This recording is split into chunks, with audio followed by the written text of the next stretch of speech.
सभी साहित्य प्रेमियों को मेरा नमस्कार।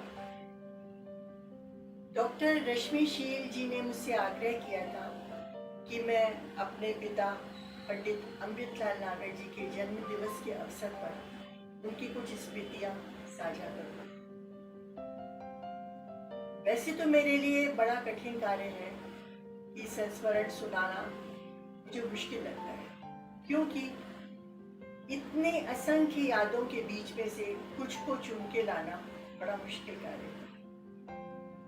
और वैसे भी मूर्धन्य साहित्यकार नागर जी के विषय में, उनकी साहित्य साधना के विषय में अनेकों विद्वान और साहित्यकार, आलोचक अपनी अपनी राय और मत अनेक बार रख चुके हैं। इसलिए इस विषय में मेरा कुछ कहना सूर्य को दीपक दिखाने के समान है। इसलिए आज मैं बाबूजी के साथ जुड़ी कुछ ऐसी छोटी छोटी बातें आप सबके साथ अनुभव की सीढ़ी के माध्यम से साझा करूंगी, जिनको सुन के आपको बाबूजी के लेखन में जो एक सहजता मिलती है, उसका प्रभाव जानने में आसानी होगी। सबसे पहले बाबूजी की लेखन प्रक्रिया के विषय में कुछ बातें बताना चाहूँगी। अपने हर उपन्यास को आरंभ करने से पहले उसके विषय वस्तु, पात्रों आदि के विषय में जो नोट्स बाबूजी बनाते थे, उसके लिए संबंधित स्थानों और व्यक्तियों के चरित्रों को पहले पूरी तरह से आत्मसात करते थे। खंजर नयन के सूर की उंगली पकड़ने के लिए अगर उन्होंने ब्रज की गलियां खंगाली थीं, तो नाचो बहुत गोपाल की निर्गुनिया और उनके समाज के नब्ज टटोलने के लिए मेहतरों की बस्ती के चक्कर अनेकों बार लगाए थे। बूंद और समुद्र की ताई की जिस हवेली का वर्णन उपन्यास में है, उसका तो बाबूजी ने स्केच तक बनाकर रखा था। उनका कहना था कि जब तक हवेली से मैं स्वयं परिचित नहीं होऊंगा, तो ताई को वहां कैसे घुमाऊंगा। यह तो हुई लेखन से पहले की प्रक्रिया की बात, लेकिन जब लिखने के दौरान कथानक कहीं अटकता था, तब अपने दिमाग को ताज़ा करने के लिए बाबूजी के दो तरीके होते थे। या तो अपने लगाए हुए पौधों और फूलों के पास बैठकर क्यारियों की सफाई करते थे, और या कोई जासूसी उपन्यास निकाल कर पढ़ते थे। और जिस समय उनका लेखन चल रहा होता था, उस समय उनके कमरे में बाबूजी के अलावा उनका लिपिक और हमारा प्यारा मिट्ठू होता था। शायद मिट्ठू की चटर पटर से उनका लिखने का मूड ज़्यादा अच्छा बनता था, ये कारण रहा होगा। मेरे बाबूजी बहुत ही सरल, सहज और सच्चे इंसान थे। दिखावा या बनावट उनके स्वभाव में ही नहीं था।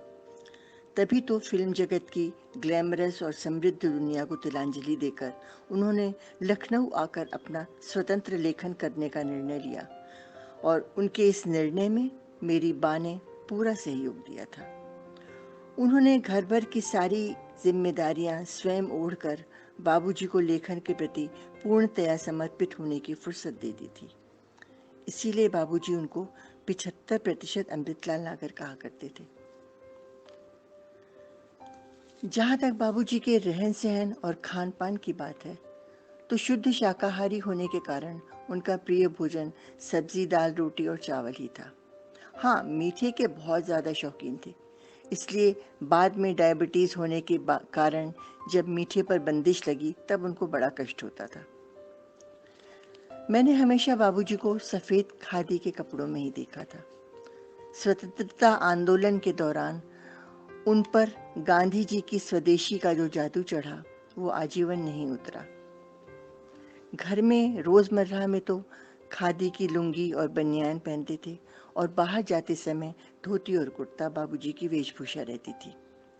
लेकिन दो और चीज़ें थी जो उनके व्यक्तित्व को पूर्ण करती थीं। एक हाथ में पान का चांदी का डिब्बा, और दूसरे हाथ में नज़ाकत से पकड़ी हुई एक नफीस सी छड़ी। छड़ियों का बाबूजी को बहुत शौक था। तरह तरह की लकड़ी की खूबसूरत छड़ियाँ उनके संग्रह में थीं, जिनके नाम भी उन्होंने रखे हुए थे।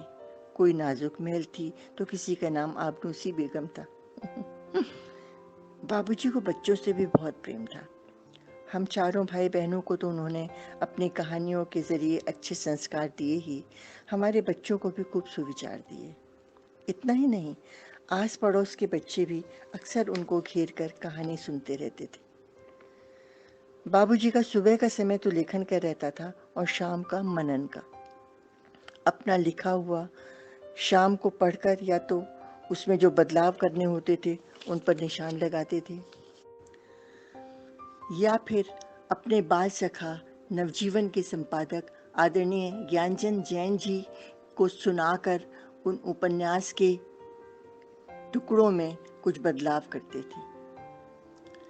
वैसे ज्ञानचंद चाचा जी नियमित रूप से ही हमारे घर आते थे और दोनों के बीच साहित्य चर्चा के साथ साथ देश विदेश की राजनीतिक चर्चाएं भी होती थीं। लेकिन कई बार चाचा जी और बाबूजी घंटों चुपचाप बैठे कुछ पढ़ते रहते थे और फिर चाचा जी उठकर घर चले जाते थे। ऐसी मूक मित्रता भी मैंने सिर्फ उन दोनों की ही देखी है। मेरे बाबूजी एक अच्छे साहित्यकार तो थे ही, लेकिन उसके साथ ही साथ एक अच्छे पिता और बहुत अच्छे इंसान थे। बाबूजी के जन्म दिवस पर मेरा उनको नमन है।